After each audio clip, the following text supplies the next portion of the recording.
Okay, Krystal, what are you taking a look at? Well, guys, if you live basically anywhere on the East Coast, you already probably know quite a bit about the topic I will be delving into today, which is the absolutely horrific air quality due to wildfires raging in Canada. Just take a look at what New York City looks like this week. You know, if you are anywhere on the East Coast, you have experienced these acrid smells, stinging eyes, these dystopian hellscape appearing landscapes ahead of you. You know, here in DC, we didn't have it quite as bad as they had it in New York City, or I think today Philadelphia is getting hit the hardest. But still, yesterday as I was driving into the city, you had, you know, you could look directly at the sun. It's like bright orange sky. It just looks so incredibly bizarre. And obviously, there are huge potential health consequences for spending any significant time outside when you have this type of particulate matter in the air, especially for people who have asthma or who have other sensitivities. The air quality was so bad that New York City had the distinction of being the most polluted city, with the worst air quality in the entire world in terms of major cities, including topping places that are famously have poor air quality, like Delhi, where residents can expect to live 9 years shorter just because of the persistent impact of this type of air pollution. So, as I mentioned before, the cause of this is historic and stunning wildfires across the country of Canada, and half of provinces there. Go ahead and put this up on the screen, guys.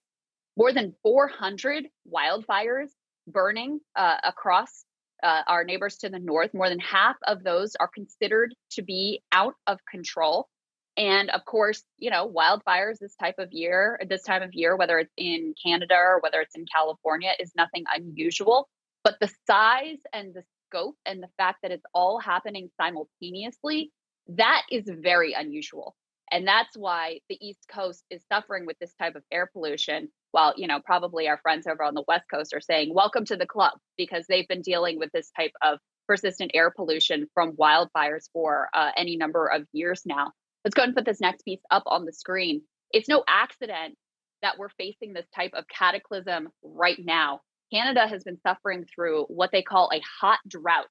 You read from this Washington Post report, they say persistent and often extreme warmth in the high latitudes is among the clearest signals of climate change. The Arctic and its surroundings have been found to be warming much faster than most of the planet.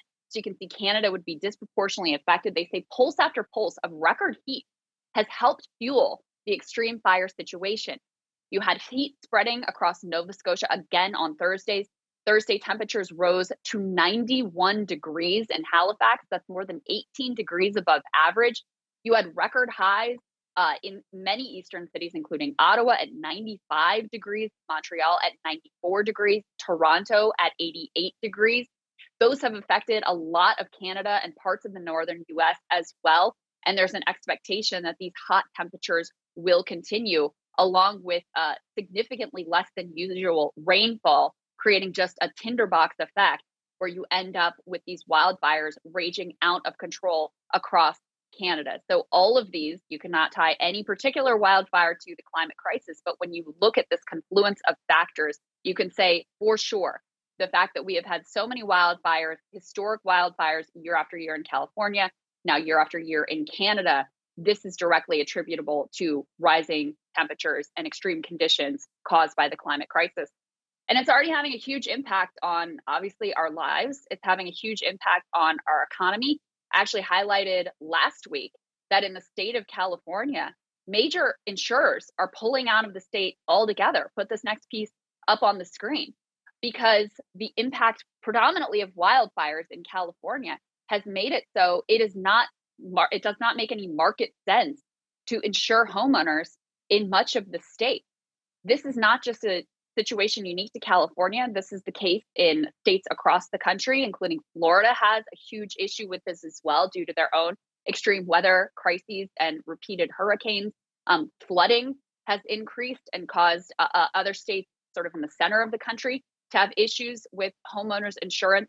And that's just one aspect of this crisis. Obviously, when extreme weather hits, the cost to people's lives, to upending their dreams, the economic damage, the cost to reconstruct, I mean, all of this has become incalculable. And this is a part of our reality right now. David Wallace Wells, I thought, had a really effective and frankly quite dystopian column that he wrote in the New York Times. Let's put this up on the screen about how this is just the new normal now. He said, as smoke darkens the sky, the future becomes clear. And in many ways, the future is already arrived. There's now nowhere to hide.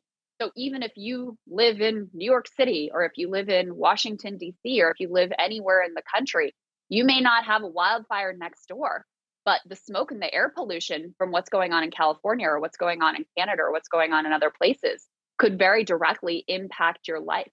And just to keep in mind some statistics about how this is not normal. This is not, part of a normal cycle. This is a very unusual and dystopian historic time that we're living through. Every one of California's 15 largest recorded fires has taken place in the past 2 decades. 6 of the 7 largest wildfires in California have burned since 2020. David Wallace Wells quotes an author who just wrote a book about this new reality that we're living with regard to wildfire. And he says, fire isn't going away. We're going to be burning for this entire century. The Alberta fires had only just begun to rage, but he saw the course of change quite clearly. This is a global shift. It's an epochal shift, and we happen to be alive for it. And Sagar, I think this is a real wake-up. Hey guys, ready or not, 2024 is fully upon us now, and Sagar and I have been brainstorming ways that we can really up our game for this critical election. Yeah, we rely on our premium subs to expand our coverage, to add staff, to upgrade the studio. We just want to give you the best independent coverage of this election, which is possible. So if you can help us out, become a premium subscriber today, breakingpoints.com, or the link is down here in the description video. It really means the world to us, and if you like what we're all about, this is the best possible way to keep us 100% independent, working only for you.